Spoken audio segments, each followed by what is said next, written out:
This story is titled Golden Child Brother Got My Fiancée Pregnant, and Our Parents Chose Him. 4 years later, they lost everything because of their golden child and came begging for help. Hey everyone, before we jump into today's video, I need your help. We've noticed the channel is losing some traction, and subscribing is one of the best ways you can support us. It's quick, free, and it helps us keep bringing you awesome content. Your support means the world. Let's keep this channel growing together. Thanks so much. Now let's start the video. Hey Reddit, I never thought I'd be the type of person to share my personal life on here, but I'm at a breaking point and I need to get this off my chest. I've always known that my brother Kyle, 20 male, was the golden child. Even when we were little kids, it was obvious. My parents, especially my mom, always treated him differently. If he cried because his tower of blocks fell over, Mom would sit with him for an hour, hugging him and telling him he was sensitive and needed extra care. Me? I'd be told to stop being a baby and clean up my mess. I learned early on that the rules were different for him and me. Kyle was always special in their eyes. Mom said it was because he was sensitive, and Dad had all these dreams of Kyle becoming a doctor. For my dad, I think it was about living vicariously through him. Dad had always wanted to be a doctor, but never made it through college. Kyle was his second shot at that dream. Meanwhile, I was just Michael. I wasn't special or sensitive. I was the kid who got good grades, stayed out of trouble, and didn't ask for much. I didn't need hand-holding like Kyle, so I got ignored. It didn't really hit me how deep it ran until high school. When I got a full scholarship to study computer science, I thought, finally, this will be something they're proud of. I mean, who wouldn't be happy about their kid earning a full ride to college, right? When I told my parents, I still remember the exact scene. I was standing in the kitchen, holding the letter. My mom glanced at it, nodded, and said, "That's nice, honey. Can you help Kyle with his med school applications later?" That was it. That was the extent of the praise I got for working my ass off to earn a scholarship. Kyle, meanwhile, was in high school too, barely pulling C's in biology, but you would have thought he'd cured cancer the way my mom hyped him up. It wasn't just academics, though. Everything in my life felt smaller compared to Kyle's. For example, when I started dating Ashley in senior year, I was head over heels. She was my first serious relationship, and she was amazing. Ashley was the kind of person who made you feel at ease just by being around her. She worked at a salon part-time while finishing high school, and even back then, she had this focus on saving for the future. She was practical, smart, and cared about me a lot. But my parents? They didn't care. They didn't want to meet her. When Thanksgiving rolled around that year, I asked if Ashley could join us. Mom literally said, "It's just high school puppy love. Don't make it a big deal." That hurt. I wanted my parents to know her, to see what I saw. But no, Ashley wasn't important enough. Kyle, though, every single one of his girlfriends was treated like royalty. They were always at family dinners, getting slices of homemade pie, and my parents would gush over them like they were already daughters-in-law. I remember sitting at the dinner table one night, listening to Mom ask Kyle's girlfriend about her dreams and career plans. I was just sitting there thinking, where was this enthusiasm for Ashley? Still, Ashley and I made it work. I went to college on my scholarship while she stayed behind, working at the salon and saving money. We did long distance for 2 years. Weekend video calls, visits when I could make them work. We held on to each other. It wasn't easy, but we were building something. When I proposed to Ashley last summer, it felt like everything had been worth it. We were in this little park near her apartment, and I'd saved up to buy her a simple but beautiful ring. She cried when I asked, and we both laughed through tears because we were so damn happy. For the first time, I felt like my life was finally moving forward. To my surprise, my parents actually seemed to accept Ashley after I proposed. It was like a switch flipped in my mom's head. Suddenly, Ashley was part of the family. My mom even started asking her about wedding plans and what kind of dress she wanted. At the time, I thought this was a sign that my parents were coming around, that maybe they were finally starting to see me. Not just Kyle. I should have known better. Thanksgiving came around again, and this time I went home excited. I had plans to tell my family about the wedding and start talking about the future. Maybe even show them how well I was doing at school and with my internship. It felt like things were finally starting to align for me. Then I got the text. It was from Ashley, out of nowhere. "Need to talk. Starbucks. Urgent." I had this sinking feeling in my gut, but I tried to shake it off. I figured maybe she was just stressed about the wedding. When I walked into that Starbucks, I'll never forget how she looked. Ashley was sitting at a little corner table, holding a coffee cup with both hands like it was the only thing keeping her grounded.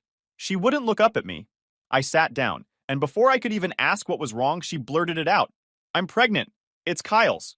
Those words hit me like a punch to the chest. I felt like I couldn't breathe. For a second, I thought I must have misheard her. I actually asked her to repeat it, hoping I'd heard it wrong.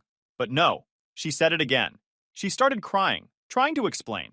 She said it happened over the summer, when Kyle kept showing up at her salon. He'd talk about how far away I was, how lonely she must have been. She said she didn't even know how it started, but it just happened. She kept apologizing, saying she didn't mean for it to go that far. I didn't yell. I didn't get angry. I just sat there, staring at her.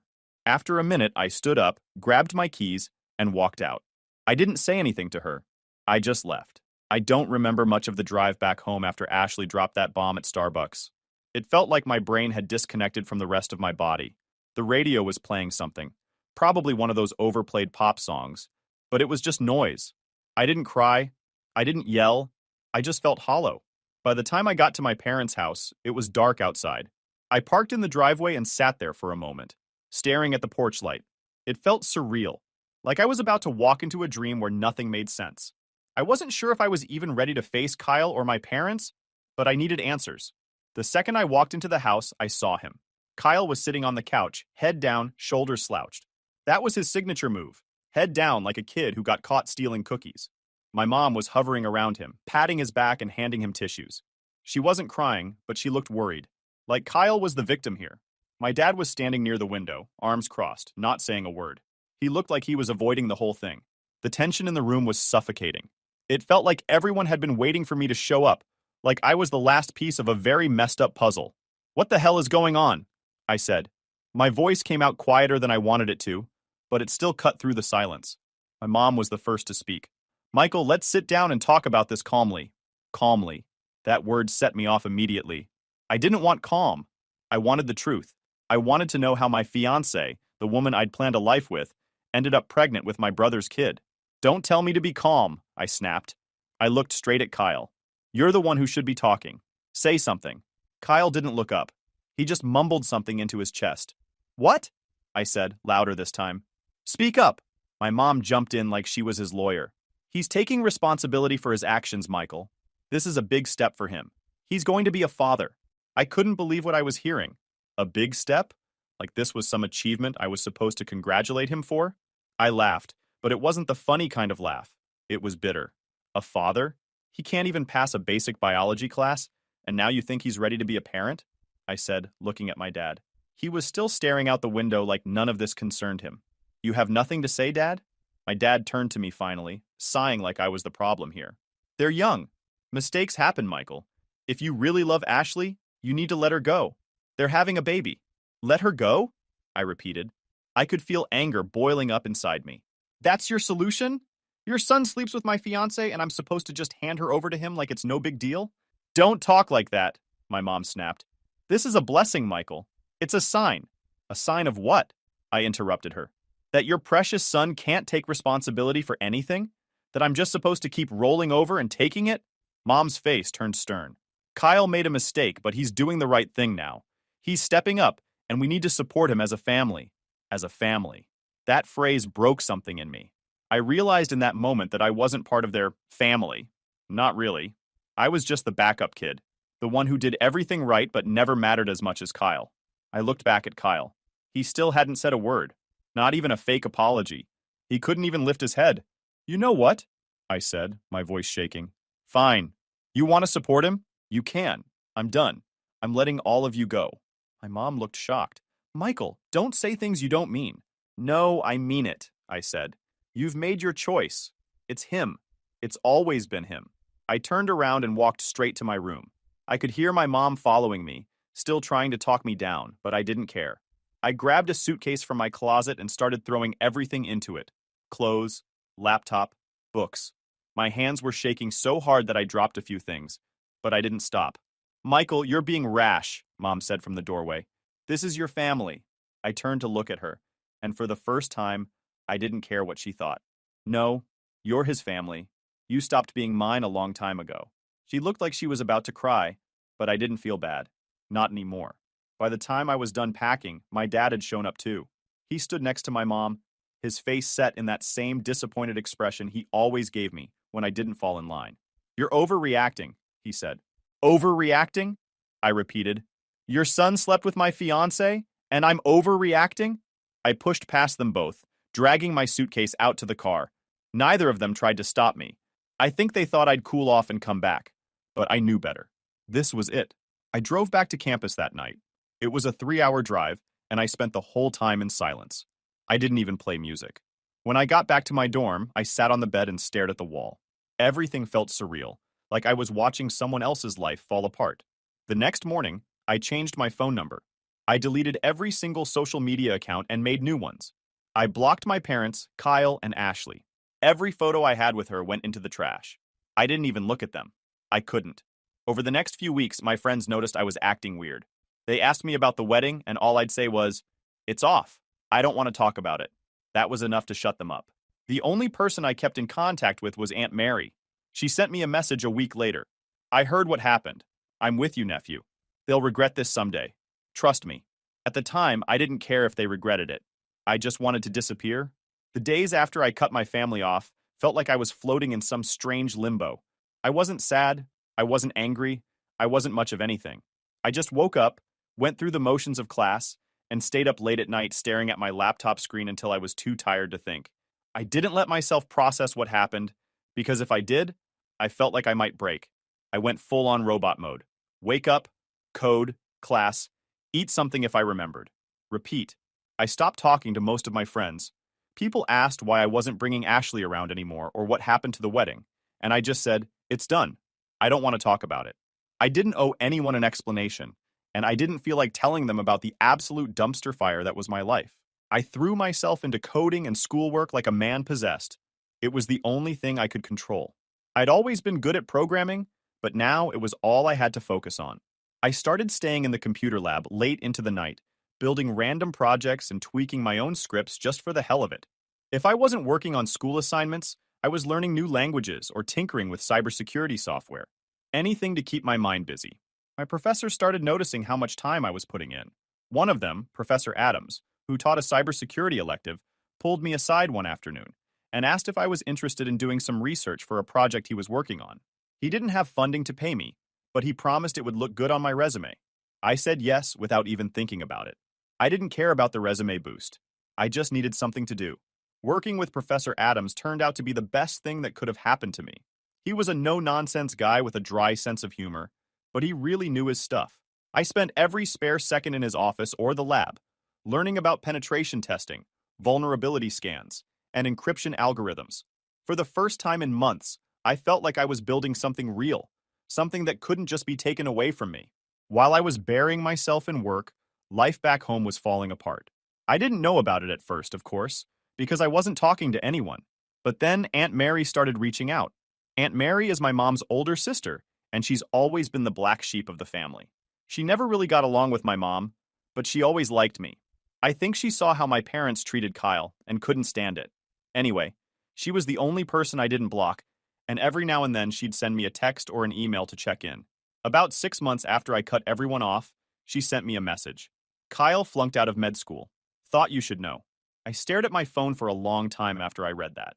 I don't know what I expected to feel, maybe satisfaction or vindication, but all I felt was numb. Of course he flunked out. He could barely handle high school biology, let alone med school. I put my phone down and went back to coding.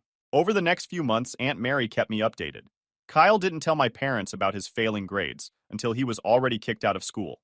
By then, he'd burned through most of the money my dad had saved for his tuition. My parents were furious at first, but they quickly shifted back into their usual routine of making excuses for him. My mom said Kyle was under too much pressure and needed time to figure himself out. My dad blamed the school for being too harsh. The truth was that Kyle never worked for anything in his life, so when things got hard, he just gave up. After dropping out, Kyle moved back home. He spent the first few months sitting around, doing nothing, while my parents coddled him. My mom made excuses for why he wasn't working. He's still processing everything, while my dad kept talking about second chances. Meanwhile, Ashley had given birth to a little girl. She was raising her on her own, mostly because Kyle couldn't be bothered to step up. He helped sometimes, but according to Aunt Mary, that usually meant my mom nagging him until he spent an hour or two with his kid. Hearing all this didn't make me feel better. If anything, it just reinforced what I already knew. My parents would always choose Kyle, no matter how badly he screwed up. But while they were busy cleaning up his mess, I was building my own life. By the time I graduated, I had a job offer waiting for me from a startup that was interested in the cybersecurity software I'd helped develop with Professor Adams. They liked my work so much that they offered to let me join as a junior developer with equity in the company. I took the job and moved to a new city, far away from everything I'd left behind. Those first few months at the startup were tough. I was working 12-hour days, living off instant ramen, and crashing on a mattress on the floor of my apartment. But I didn't care. I was doing something that mattered. The software we were building had real potential, and I was part of it. One night, after a particularly long day, I got another message from Aunt Mary. Kyle works at Target now. Mom's worried about him. They don't know what to do. I read the message, then put my phone down and stared at the ceiling. It wasn't like I was surprised.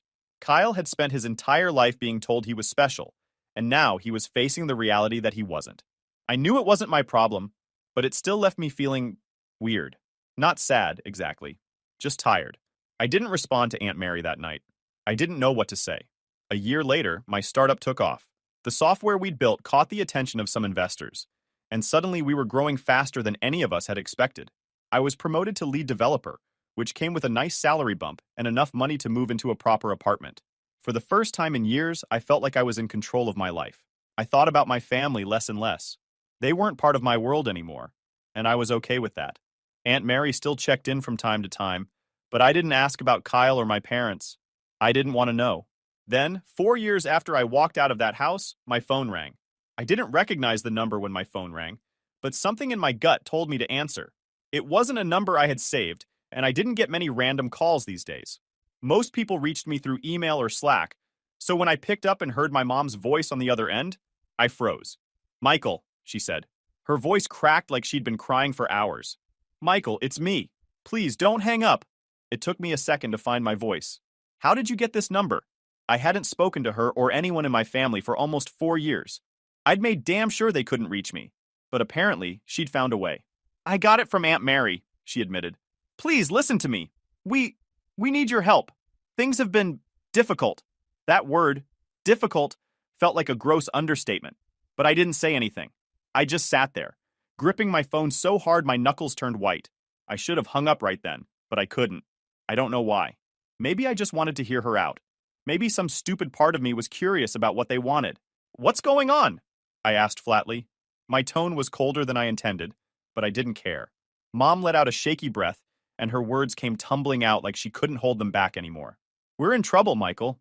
Your father's health isn't good. He's been to the hospital twice this year for his heart, and we've had to sell the house to cover Kyle's mistakes." "Kyle's mistakes?" I repeated. I knew I shouldn't have asked, but I couldn't stop myself. She hesitated for a moment, then blurted it all out. Apparently, Kyle had borrowed $40,000 for some business opportunity that a friend pitched him. Mom didn't say what it was, probably because she didn't know or didn't want to admit how stupid it sounded. But it failed within a month, completely wiped out. When Kyle couldn't pay back the loan, my parents stepped in, dipping into their retirement savings to try and bail him out. That, combined with some of Dad's medical bills, forced them to sell the house. They moved into a small 2-bedroom apartment on the edge of town. And of course, Kyle moved with them. Where else would he go? "Michael, we don't have anything left," Mom said. Her voice was thin, like she was trying to hold back sobs. "Kyle is trying. He's been looking for work, but—" "Looking for work?" I interrupted, the anger bubbling to the surface. "Mom, Kyle is 24 years old. He's a grown man. Why are you still cleaning up his messes?" "Because we're his parents," she snapped. Like that explained everything. Then she softened again. "Michael, we need you. We need your help." I felt my chest tighten, but I kept my voice steady. "Why should I help you?" I asked. "You made it very clear 4 years ago where I stood in this family." "That's not fair," she said quickly. "We didn't know what to do back then. Kyle made a mistake, but he's trying now." "Trying? You mean he's still living off you?" I said. "Like he always has." There was a long silence on the other end of the line. I could hear her breathing, shaky and uneven. "Please, Michael," she said finally. "Your father's health is bad, and I don't know what we'll do. We have nothing left." I closed my eyes and took a deep breath. For a second, I imagined what they must look like now. Dad, gray and hunched over, staring out the window of some cramped apartment. Mom pacing the room, wringing her hands. Kyle sitting on the couch with his head down, just like that night 4 years ago. It was almost too easy to picture, but I didn't feel bad for them. Not really. I felt tired. Like this was the natural conclusion to the choices they'd made. You chose him, I said quietly. You had a choice, and you chose Kyle. Now you're living with it. Michael, I cut her off. I have nothing to give you. Goodbye, Mom. I hung up the phone before she could say another word. My hands were shaking as I set it down on the kitchen table. I stared at it for a long time, half expecting her to call back, but she didn't. Ixti. That night, I couldn't sleep. I sat on my couch in the dark, replaying the conversation in my head over and over. I told myself I didn't care. I told myself they were just reaping what they'd sown. But no matter how many times I tried to convince myself, I couldn't shake this feeling of emptiness. It wasn't guilt. I didn't feel sorry for them. But hearing my mom's voice, hearing how desperate she sounded, it stirred something in me that I didn't want to deal with. The next day, I called Aunt Mary. Figured you'd call me after that, she said. I could hear her sipping coffee on the other end of the line. Your mom said she was going to reach out. She got my number from you? I asked, trying to sound annoyed but failing. Relax, kid, Aunt Mary said. I didn't give it to her. She must have dug it up some other way. You know your mom, she doesn't give up easily. I sighed and rubbed my face. How bad is it, Aunt Mary? Really? She let out a slow breath. It's bad, Michael. Your dad's heart isn't what it used to be, and they're flat broke. Kyle? Well, you know Kyle. He's still waiting for life to hand him something on a silver platter. Your parents are barely scraping by, and your mom doesn't know how to deal with any of it. She shouldn't have to deal with it, I said bitterly. Kyle should. Yeah, well, Aunt Mary said. Some people never grow up. We talked for a little while longer, and when I hung up, I felt drained. Aunt Mary never sugarcoated anything, and I appreciated that. But hearing about the mess my parents had gotten themselves into just made me feel more distant from them. I'd spent the last 4 years building a life for myself, a life they had nothing to do with, and now they wanted me to come back and fix everything. I wasn't going to do it. I couldn't. Over the next few weeks, I threw myself into work even harder than before. My company was growing, and we were rolling out a big update to our software, so I had plenty to keep me distracted. I told myself I was fine. My parents weren't my responsibility, and I didn't owe them anything. But late at night, when the apartment was quiet and my mind had nowhere to go, I kept hearing my mom's voice. We need your help.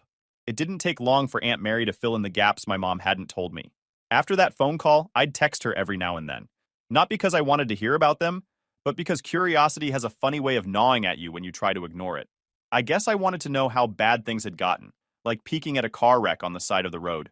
A week after the call, Aunt Mary sent me an email. Thought you should know your parents sold their car. Kyle needed a new investment opportunity. God knows what for. Your mom cried for hours after they let it go. I read that line over my morning coffee and shook my head. I shouldn't have been surprised. Selling their car? That sounded like the kind of thing my parents would do, bending over backward to enable Kyle for the millionth time. The golden child could do no wrong, even when he was running them into the ground. Aunt Mary told me more as the weeks passed.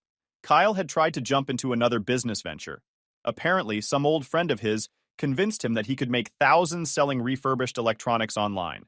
It didn't pan out. Of course it didn't. Kyle didn't know the first thing about running a business. And within a month, the whole thing tanked. Not before he'd begged my parents to help him invest in it, though. This time, they didn't have money to bail him out. Not after selling their car and already losing their house. Aunt Mary told me Kyle threw a tantrum when they said no, like a kid who'd been denied candy at the store. My mom, though, she still tried to console him, saying, "We'll figure it out, sweetie. Don't worry." It would have been almost funny if it wasn't so pathetic. Meanwhile, I kept moving forward. My company was in its best year yet. The software we developed was getting a lot of attention, and I was starting to travel to meet with investors and business partners. I bought a new car, upgraded to a bigger apartment. My life was finally starting to feel like my life, something I'd built from the ground up, without my family's involvement or approval. I didn't tell anyone at work about my family. To them, I was just another guy who'd worked hard and gotten lucky, and maybe that's what I was. One day, about 3 months after that phone call, Aunt Mary sent me another email. This one hit harder than the others. Your dad had another hospital visit. Hard again. He's stable, but it scared your mom half to death. She won't say it out loud, but I think she knows she's out of options. I sat there, staring at my phone for a long time after I read it. My dad had always been the kind of man who looked invincible when I was a kid. Even when he wasn't particularly warm or affectionate, there was a steadiness to him. The idea of him being sick, frail even, felt strange to me. But I didn't reach out. I couldn't. About a month later, Aunt Mary called. It wasn't like her to call. She usually just sent texts or emails. So I knew something was wrong. I answered on the second ring. "Hey, Aunt Mary," I said. "What's up?" She sighed on the other end. "Your parents are in worse shape than I thought." "What now?" I asked. "Your mom lost her job," she said. "They're living off scraps at this point. Your dad can't work anymore because of his health. And Kyle, well, you know Kyle.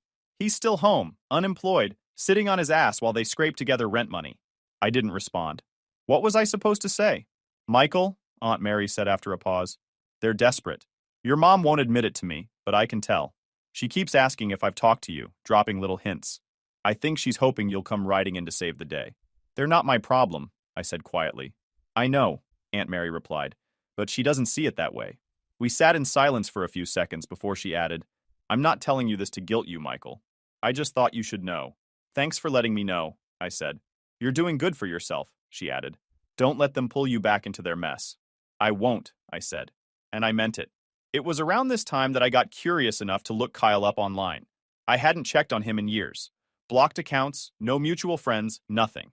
But I was curious. I opened a private browser and typed his name into Facebook. His profile was still public. His last post was from a few weeks ago.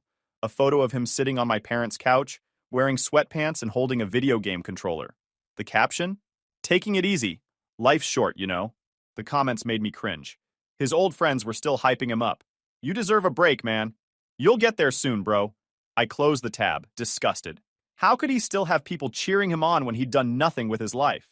Meanwhile, my parents were sacrificing everything just to keep him afloat. I thought about sending Aunt Mary a screenshot, but I didn't. There was no point. A few months later, the company I worked for closed a major deal. The payout I received as part of my equity share was enough to set me up for years. I celebrated with some coworkers, had a nice dinner, and then went home to my quiet apartment. I sat on my couch that night, thinking about how far I'd come.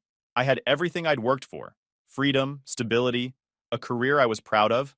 But no matter how far I got, part of me still carried the weight of my family. I didn't miss them exactly.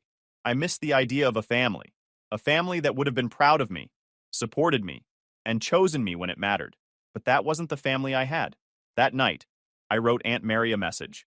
"Thanks for everything you've done for me these past few years. I don't know where I'd be without your support. I hope you're doing okay. Let me know if you ever need anything." She replied almost immediately, "Proud of you, Michael. Keep building your life. I'll be okay." Yurikin Osro.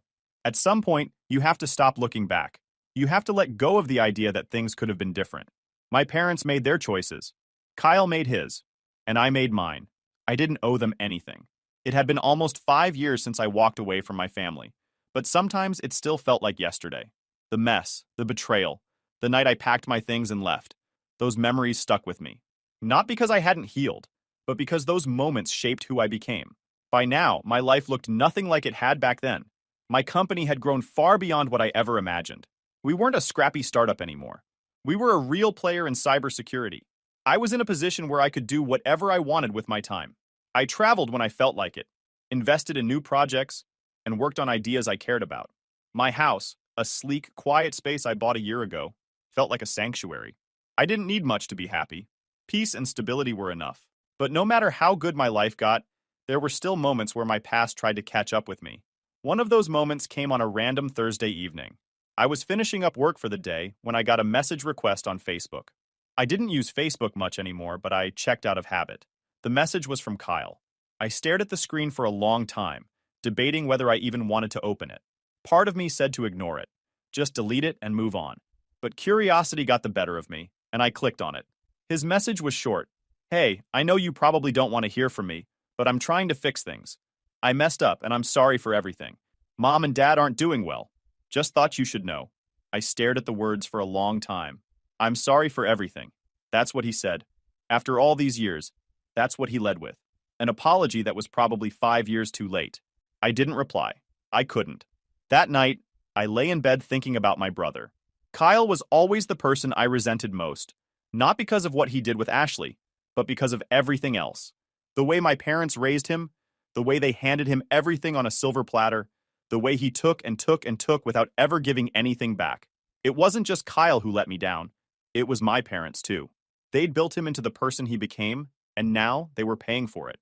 But that wasn't my problem anymore. The next morning, Aunt Mary called. She didn't usually call unless it was serious, so I answered right away. "Michael, it's your dad," she said. Her voice was softer than usual, like she was bracing herself for my reaction. "He had another heart episode. It's bad this time. They don't think he's going to recover." I sat down at my kitchen table, the words sinking in. I didn't know what to say. "Your mom's a mess," Aunt Mary continued. "She's not handling it well, and Kyle, well, you know Kyle." I nodded, even though she couldn't see me. "What does she want me to do?" "She hasn't said anything," Aunt Mary replied. "But you know her. I think she's hoping you'll show up, that you'll be there." For a moment, I thought about it. I thought about going back, sitting at my dad's bedside, seeing my mom, seeing Kyle. Maybe they'd all look at me differently this time. Maybe they'd regret how they'd treated me. But then I realized that wasn't what I wanted. I wasn't looking for closure. I wasn't looking for them to apologize. I'd made my peace a long time ago. "I'm sorry to hear about Dad," I said finally. "But I'm not coming back, Aunt Mary. I can't." She didn't try to argue with me. "I figured as much," she said. "You've done what you needed to do, Michael. Don't feel guilty for it." "I don't," I replied. And it was the truth. My father passed away a week later. Aunt Mary sent me an email to let me know. She told me there was a small funeral, mostly family, and a handful of neighbors. Kyle was there, of course, standing next to my mom like nothing had changed. I didn't go. I thought about it. But in the end, I decided that showing up would do more harm than good. I had nothing to say to them, and I didn't want to pretend otherwise.